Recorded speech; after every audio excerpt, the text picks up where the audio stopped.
বাজ লোক আছে, ধান্দাবাজ লোক আছে, তারা রীতিমতো বিএনপি এবং তারেক রহমান সাহেবের পক্ষে নিজেদের যা কিছু আছে সব কিছু নিয়ে তারা ঝাঁপিয়ে পড়ছে।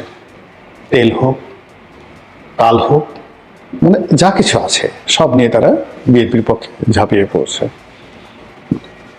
আমরা একটা কথা জানি আঞ্চলিক ভাষায় যে বেশি ভালো ভালো না। অতিরিক্ত মহব্বত, অতিরিক্ত চিন্তা চেতনা, অতিরিক্ত তোয়াজ তদবির সবই বিপদ এবং বিপত্তি ডেকে নিয়ে আসে। আবার বিজয়ের ব্যাপারে যখন মানুষ খুব বেশি যাকে বলা হয় নিশ্চিত হয়ে যায়, তখন বিজয়টা তার কাছ থেকে দূরে চলে যায়। এটার অনেক প্রাকৃতিক বিষয় রয়েছে। আল্লাহ যখন আপনাকে কোনো একটা নিয়ামত দেন এবং কোনো কারণ ছাড়া আপনাকে একটা নিয়ামত দেন, এবং সেই নিয়ামতের মর্যাদা দেওয়ার মতো মন মানসিকতা যদি না থাকে, মর্যাদা দিতে যদি ব্যর্থ হন এবং কৃতজ্ঞ না থাকে, নোয়াম্মা বিনিয়ামতে রব্বিকা ফারাদ্দিস, এই নিয়ামত আপনার জন্য লায়াবিলিটিস হয়ে যায়। এখন এই সময়টিতে যারা রাষ্ট্র ক্ষমতায় আছেন এবং আগামীতে যারা রাষ্ট্র ক্ষমতায় আসবেন, তারা টু দি পয়েন্টে বলতে পারবেন না যে আমাদের এই কর্মের কারণে জনগণ খুশি হয়ে আমাদেরকে ভোট দেবে, অথবা আমাদের এই কর্মের কারণে আল্লাহ রাব্বুল আলামিন একটি সম্প্রদায়কে সরিয়ে আমাদেরকে আমাদের সুকর্মের জন্য, ভালো কর্মের জন্য আমাদেরকে রাষ্ট্র ক্ষমতায় বসাবেন। তাহলে এখন যে পুরো বিষয়টি রয়েছে আল্লাহর ইচ্ছার উপর। আল্লাহ দয়া করে একটা সুযোগ দিয়েছেন কারোর জন্য, আর সেই সুযোগগুলো কাজে লাগানোর জন্য যে আধ্যাত্মিকতা দরকার, যে ভালো মানুষই দরকার, যে নির্লোভ মন দরকার, সুষ্ঠু চিন্তা দরকার, এগুলো যদি না হয় এই নিয়ামতগুলো বুমেরাং হয়ে যাবে। তো সেই দিক থেকে বিএনপি যারা কর্তা ব্যক্তি, তারেক রহমান সাহেব সহ সবাই, তাদের সবাইকে ভালো চিন্তা করতে হবে। মনের মধ্যে কোনো রকম দুষ্ট চিন্তা রাখা যাবে না, কিংবা যাকে বলা হয় যে ঠিক আছে ক্ষমতায় বসে নেই তখন দেখা যাবে, এটা করবো ওটা করবো না। অ্যাবসলিউটলি ক্ষমা সুন্দর দৃষ্টিতে দেখে মুহাম্মদ রাসূলুল্লাহ সাল্লাল্লাহু আলাইহি ওয়াসাল্লাম মক্কা বিজয়ের পরে যে উদারতা দেখিয়েছিলেন, ঠিক সেই উদারতা যদি বিএনপির নেতা এবং কর্মীরা ধারণ না করতে পারেন, তাদের এই বর্তমান যে নিয়ামতটি এটি বুমেরাং হয়ে যাবে, যেভাবে গত 17 মাসে সমন্বয়কদের, ছাত্রদের, জামাতের অনেক নিয়ামত তাদের জন্য বুমেরাং হয়ে পড়েছে। এ গেল আধ্যাত্মিকতা বা প্রাকৃতিক। এখন রাজনৈতিক বিষয়গুলো বলি। কঠিন বাস্তবতা হলো যে এই মুহূর্তে বিএনপির কোনো বন্ধু নেই।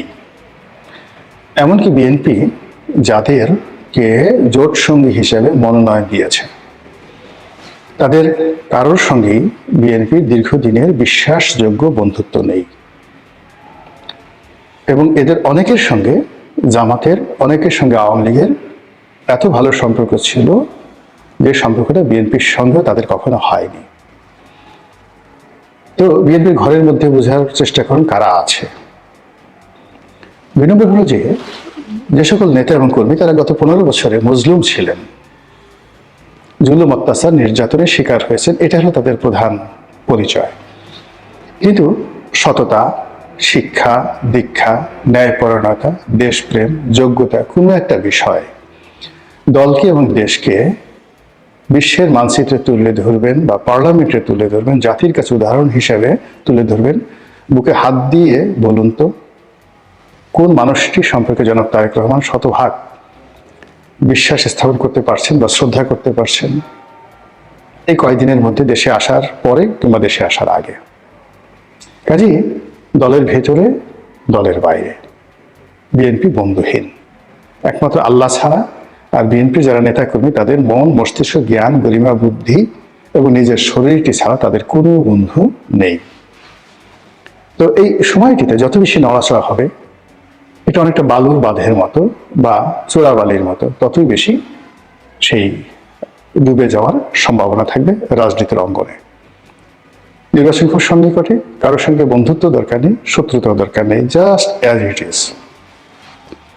কিন্তু যে বিষয়টি এই মুহূর্তে বিএনপিকে এবং জনাব তারেক রহমান সাহেবকে ভীষণ রকম ভোগাবে, সেটি হলো ডক্টর মোহাম্মদ ইউনূসের সঙ্গে জনাব তারেক রহমান সাহেবের যে কমিটমেন্টগুলো, এই কমিটমেন্টগুলোর ক্ষেত্রে ডক্টর মোহাম্মদ ইউনূস যাই করুন না কেন, তারেক রহমান সাহেবকে চিন্তা, চেতনায়, কর্মে 100% সৎ হতে হবে, কমিটেড হতে হবে, এবং কোনো অবস্থাতেই 19-20 করা যাবে না।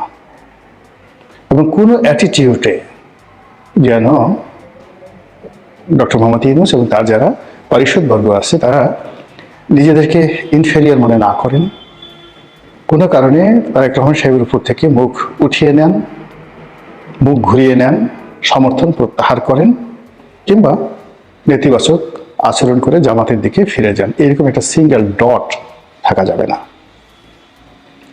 আরেকটি বিষয় সেটা হলো যে এই সময়টিতে সেনাবাহিনীর সঙ্গে যে সম্পর্ক রয়েছে জনাব তারেক রহমান সাহেবের, সেই সম্পর্কটি নিয়েও একদম নড়াচড়া করা যাবে না। এখানে শুধুমাত্র তার যে কমিটমেন্ট যাদের সাথে রয়েছে সেই কমিটমেন্টের ব্যাপারে তাকে শতভাগ সৎ থাকতে হবে, মনে এবং মস্তিষ্কে, আচরণে কোনো কিছু দেখার দরকার নাই। এখন যেভাবে তারেক রহমান সাহেবের সঙ্গে দেখা করার জন্য সব মানুষ ছুটছে এবং তাকে যেভাবে সুপ্রিয়ার বা সুপ্রিম কমান্ডার বানানোর জন্য যে লোকজন চেষ্টা করছে, এতে করে তারেক রহমান সাহেবের যারা বন্ধু, যারা তাকে আহ্বান করে বাংলাদেশে যারা লোকজন তাকে এনেছেন, ভরসা দিয়েছেন, স্পষ্টতই তাদের একটা বিরাট অংশ নিজেদেরকে ইনফেরিয়র মনে করছেন।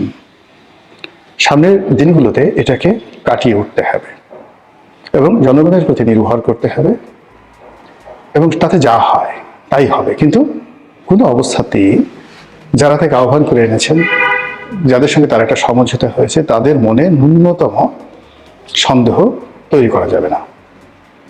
থার্ড যে বিষয়টি সবচেয়ে মারাত্মক, এখানে আপনি দেখুন যে ক্ষণে ক্ষণে দিল্লির সঙ্গে ওয়াশিংটনের যে সম্পর্ক, সেই সম্পর্কটি যাকে বলা হয় খারাপ হচ্ছে, আবার ভালো হচ্ছে। তো এক্ষেত্রে আমি জানি না যে বাংলাদেশে যে মার্কিন যুক্তরাষ্ট্রের ডিপ স্টেট পলিসি, যার প্রেক্ষিতে শেখ হাসিনা ক্ষমতাচ্যুত হয়েছে, সেই পলিসির যারা কুশীলব তারা এই মুহূর্তে কি করছেন, কি ভাবছেন, এই ডিপ স্টেট পলিসির যারা লোকজন রয়েছেন তাদের সঙ্গে কি ডোনাল্ড ট্রাম্পের আসলে সম্পর্ক আছে কিনা, বা ডোনাল্ড ট্রাম্প বাংলাদেশের যে পরিবেশ পরিস্থিতি, রাজনীতি, এটি কি সরাসরি নিজে হ্যান্ডেল করতে চাচ্ছেন, নাকি ডিপ স্টেট থিওরির মাধ্যমে পরিচালনা করতে চাচ্ছেন, নাকি তার যে পূর্বসূরি জো বাইডেন সরকার বা ওবামা সরকার তাদের মতো করে ভারতে দিল্লির চোখ দিয়ে দেখতে চাচ্ছেন? এটা জনাব তারেক রহমান সাহেবকে খুব সতর্কভাবে বুঝতে হবে। 2 নম্বর হলো যে এখানে দিল্লির সাথে তার যে সম্পর্কটি, যেটা নিয়ে খুব বদনাম হচ্ছে, কিংবা আওয়ামী লীগের সঙ্গে তার যে সম্পর্কটি নিয়ে যে সকল কানাঘোষা হচ্ছে, এই ব্যাপারে ন্যূনতম নড়াচড়া করা যাবে না। কোনো রকম নড়াচড়া করা যাবে না, কোনো রকম প্রতিক্রিয়া দেখানো যাবে না। কারণ কি? এখানে হলো ডোনাল্ড ট্রাম্প একবার দিল্লির দিকে ঝুঁকছেন, এত আনপ্রেডিক্টেবল, একটু পরে আবার মোদিকে আক্রমণ করতে চাচ্ছেন, এবং সেই যে ভেনেজুয়েলার প্রেসিডেন্টকে ধরে নিয়ে যাওয়ার পর তার অহংকার এতটা বেড়ে গেছে, সে এখন ডেনমার্কের যে ভূমি গ্রিনল্যান্ড এটা অধিকার করতে চাচ্ছেন। সে এখন ন্যাটো থেকে আমেরিকার সৈন্য প্রত্যাহার করতে চাচ্ছেন। সে কানাডা দখল করতে চাচ্ছে, মেক্সিকো দখল করতে চাচ্ছে, তারপর কলম্বিয়া দখল করতে চাচ্ছে, কিউবা দখল করতে চাচ্ছে, ভারতকে খোঁটা দিচ্ছে এবং নরেন্দ্র মোদীকে তার সে সাহায্য করতে চাচ্ছে। তো কাজেই এখানে যদি ডোনাল্ড ট্রাম্পের সাথে, ডিপ স্টেটের সাথে, আমেরিকার সাথে তারেক রহমান সাহেবের কোনো সমঝোতা থাকে, সম্পর্ক থাকে, এবং এটা দিল্লি টের পায়, দিল্লি মুহূর্তের মধ্যে রিভার্স হয়ে যাবে। আবার দিল্লির সঙ্গে যদি তারেক রহমান সাহেবের কোনো যোগাযোগ থাকে, এটা যদি আমেরিকা টের পায়, তাহলে ডোনাল্ড ট্রাম্প কি করতে পারে আপনি বুঝতে পারেন। ফলে এখানেও তাকে যথেষ্ট প্রজ্ঞা নিয়ে, বুদ্ধি নিয়ে, মেধা নিয়ে পুরো পরিস্থিতি তাকে মূল্যায়ন করতে হবে, তারপর নড়াচড়া করতে হবে। এবং এখন যেটা ডেইলি স্টারের যে সম্পাদক যে কথাগুলো বলছেন, যে মত প্রকাশের স্বাধীনতা দূরের কথা, বেঁচে থাকাটাই তো এখন সমস্যা হয়ে দেখা দিয়েছে।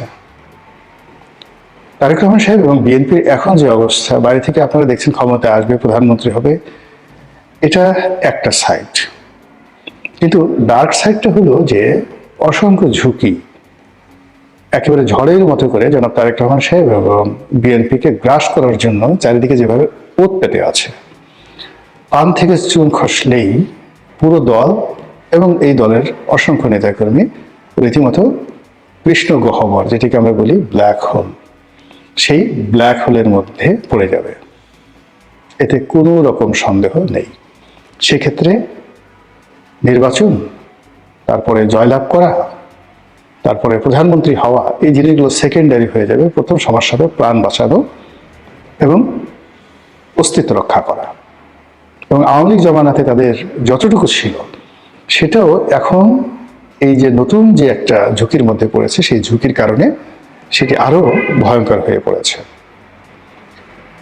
ডোনাল্ড ট্রাম্পকে কোনো অবস্থাতেই বিশ্বাসও করা যাচ্ছে না, অবিশ্বাসও করা যাচ্ছে না, অ্যাভয়েডও করা যাচ্ছে না, ধারণও করা যাচ্ছে না। এবং প্রধান দল হিসেবে তাকে এই জিনিসগুলো করতে হবে। এবং আমেরিকানরা এতটা কান কথা শুনে অবাক হয়ে যাবেন যে স্বয়ং ডোনাল্ড ট্রাম্প, এই বাংলাদেশে দেখা গেল যে ওই যে ভাইরাল সিদ্দিক আছে, এখন ভাইরাল সিদ্দিকের সঙ্গে যদি আমেরিকার কোনো সিআইএর কর্মকর্তার সম্পর্ক থাকে এবং এরা এই ভাইরাল সিদ্দিকের কথা সুন্দরভাবে লিখে রিপোর্ট করে তারা ডোনাল্ড ট্রাম্পের কাছে পৌঁছে দেবে এবং ডোনাল্ড ট্রাম্প সেই রিপোর্টের ভিত্তিতে সিদ্ধান্ত নেবে। এইগুলো আমেরিকার, মানে আমরা বাইরে থেকে যত তাকে সিস্টেমেটিক মনে করি, এটা ক্ষেত্র বিশেষে, কিন্তু বেশিরভাগ ক্ষেত্রে তারা যে সকল এজেন্সির মাধ্যমে কথা বলে, যে সমস্ত লোকজনের মাধ্যমে কথা বলে, তাদের যে সকল এজেন্ট রয়েছে, দালাল রয়েছে, ফড়িয়া রয়েছে, তাদের নীতি নৈতিকতার মান এতটা নিচু পর্যায়ের, এবং সেই সকল লোকের উপর নির্ভর করে আমেরিকা এই পৃথিবীতে যে অশান্তি করেছে যাবৎকালে, এবং তারা নিজেদের অর্থ যত নষ্ট করেছে, এটা পৃথিবীর অন্য কোনো দেশ রাষ্ট্র করেনি। একটা রাষ্ট্র কেবল নিজেদের দেশের জনগণের কাছে 13 ট্রিলিয়ন ডলার দেনা আছে। 1000 বিলিয়নে 1 ট্রিলিয়ন, 1 বিলিয়নে 12,000 কোটি টাকা। তো 12,000 কোটি টাকা 1 বিলিয়ন, এইরকম আপনি যদি 12,000 কোটি টাকাকে 1000 দিয়ে গুণ করেন, তারপর আবার সেটাকে 13 দিয়ে গুণ করেন, ক্যালকুলেটর ফেটে যাবে। এই পরিমাণ দেনা তারা এখন আছে, এবং এই দেনার এগেনস্টে তাদের কোনো সিকিউরিটি নেই, শুধু ডলার, এটা একটা কাগজ, ডলার তারা ছাপা ইচ্ছা মতো, এটার বিপরীতে তাদের কোনো রকম বন্ড নেই, শুধু বিশ্বাসের উপরে। পুরো পৃথিবী, আমেরিকার পতন, তারা এখন যেভাবে পৃথিবী চালাচ্ছে, তাদের পতন মানে সারা পৃথিবীর পতন। তো এই যে আমেরিকা মধ্যপ্রাচ্য থেকে তারা উঠে এসেছে, তারপর দক্ষিণ আমেরিকাতে তারা নতুন করে সাম্রাজ্যবাদী নীতি চালু করেছে, এবং দক্ষিণ পূর্ব এশিয়াতে তারা নতুন করে মনোনিবেশ করেছে মায়ানমার এবং বাংলাদেশের দিকে। তো সেই ক্ষেত্রে জনাব তারেক রহমান সাহেব যদি রাষ্ট্রের প্রধানমন্ত্রী হন বা আগামীর প্রধানমন্ত্রী হন, তাহলে তাকে এই আমেরিকার deep state policy, Donald Trump এবং তাদের যে পররাষ্ট্র নীতির সম্পর্কে কারো কথাই নয়, নিজে পড়াশোনা করে তাকে দক্ষতা, অভিজ্ঞতা অর্জন করতে হবে। এবং he has to make a huge question about American policy. যখন তার মনে অনেক প্রশ্ন আসবে, তিনি অনেক বিশেষজ্ঞকে জিজ্ঞাসা করবেন যে ভাই এটা কি, ওটা কি, ঠিক সেই সময়টাতে মনে হবে যে তিনি সঠিক পথে আছেন। কিন্তু আমি 1 ঘন্টা বুঝিয়ে আসলাম, আরেকজন 1 ঘন্টা বুঝিয়ে আসলো, তার কাছে এটার 2 পয়সার মূল্য থাকবে না এবং তার ব্রেন এটা ধারণ করতে পারবে না। কিন্তু তুমি যদি নিজে সেই বাংলাদেশ আমেরিকার সম্পর্ক, আমেরিকার সাথে ভারতের সম্পর্ক, ভারতের সাথে বাংলাদেশের সম্পর্ক, এবং এইগুলো এই মুহূর্তে গত সেই শেখ হাসিনার সেই 2019 সন থেকে তার জীবনকে কিভাবে তছনছ করে দিয়েছে ভারত এবং আমেরিকা, এই বিষয়গুলো যে আরো 3 গুণ মারাত্মক হয়ে জনাব তারেক রহমান সাহেবের উপর ধেয়ে আসছে, বা মানে তার দিকে ধেয়ে আসছে, এটা তিনি বুঝে যদি নিজের জন্য, দলের জন্য সিদ্ধান্ত নিতে পারেন, তিনি উপকৃত হবেন, দল উপকৃত হবে এবং আমরাও উপকৃত হবে।